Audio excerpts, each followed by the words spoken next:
What if I told you there is a way to break free from procrastination and start taking control of your time?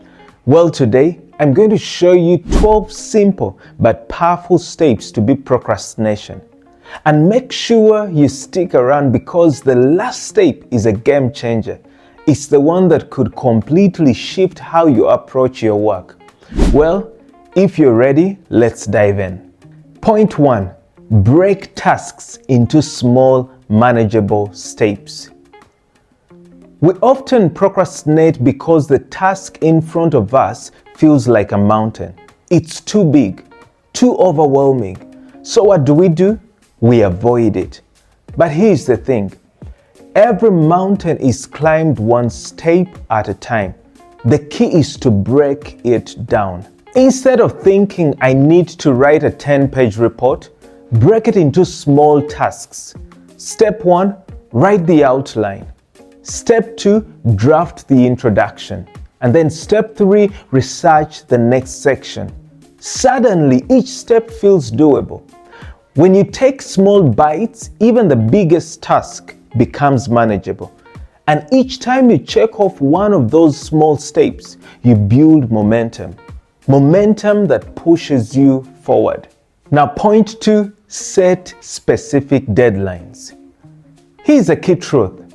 Vague goals lead to vague results. If you say, I'll finish this by the end of the week, you leave too much room for delay.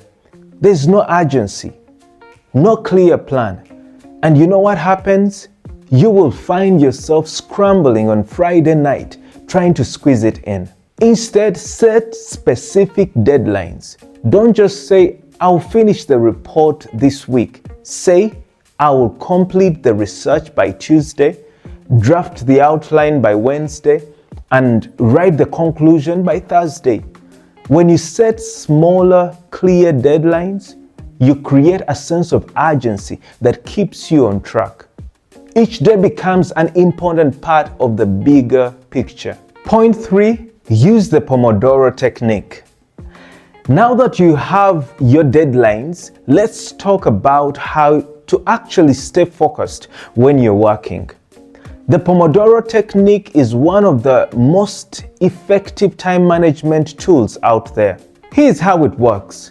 You set a timer for 25 minutes, and during that time, you work intensely with no distractions.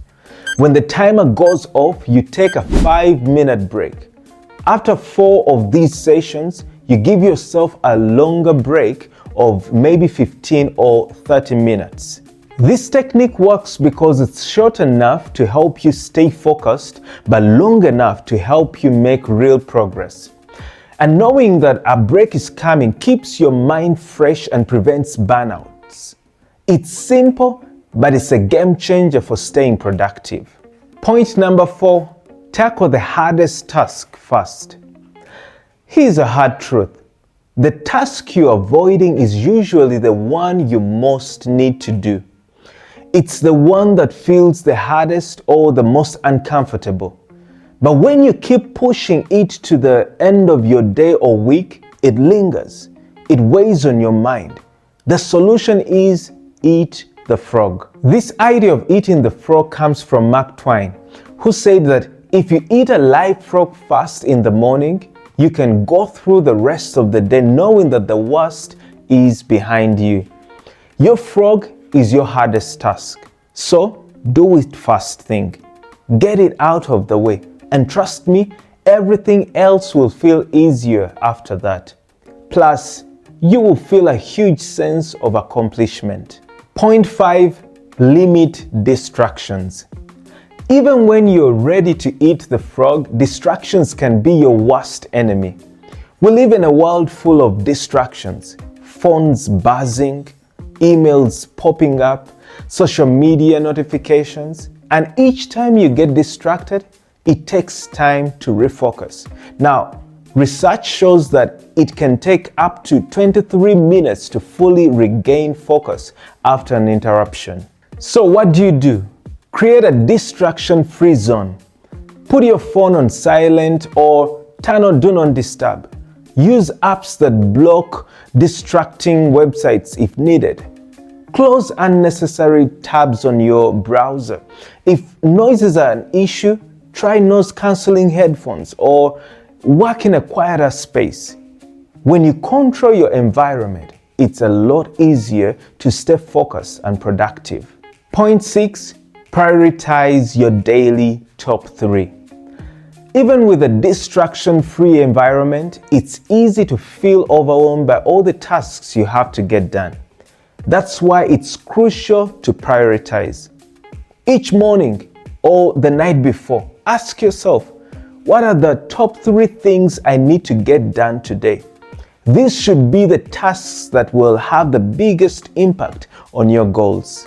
Once you've identified your top 3, focus on those first.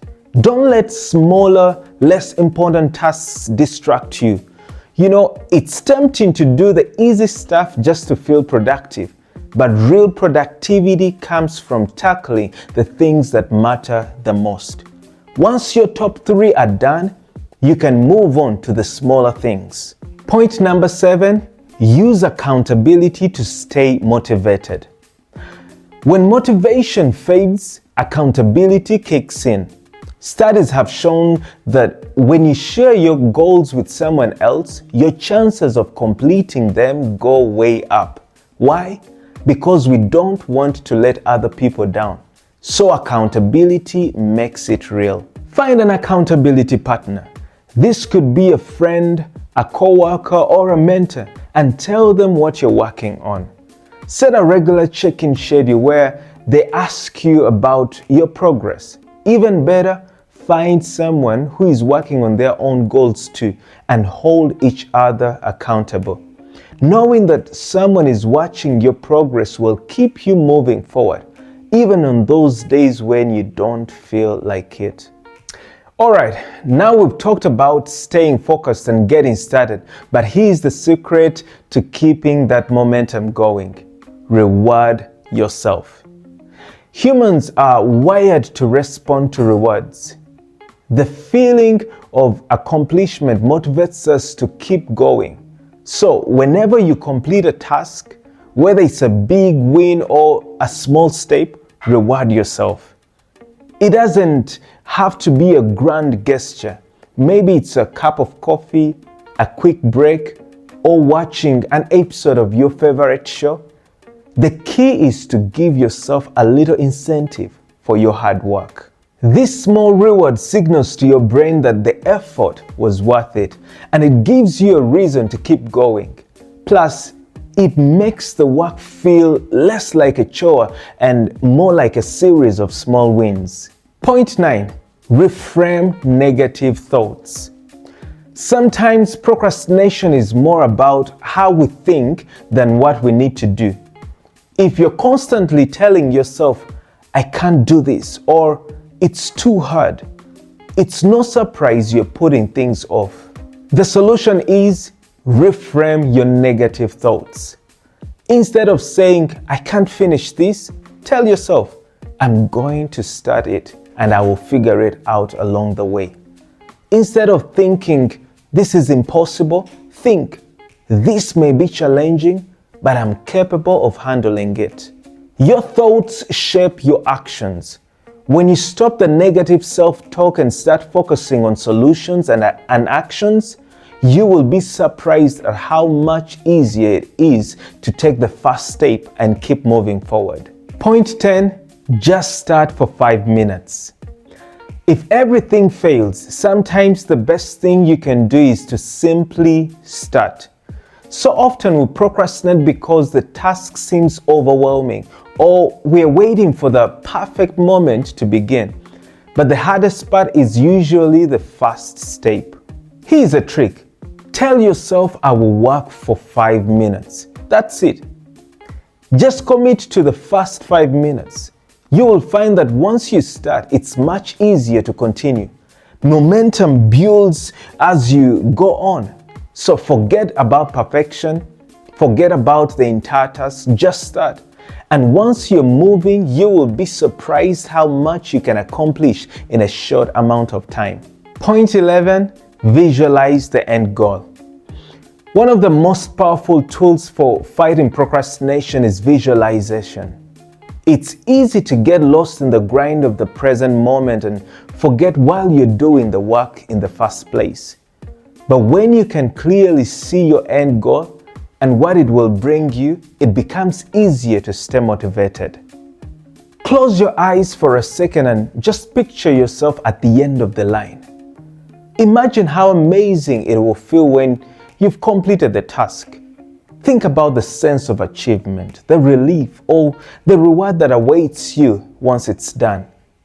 Visualizing the end goal gives your brain a clear reason to take action now instead of delaying it.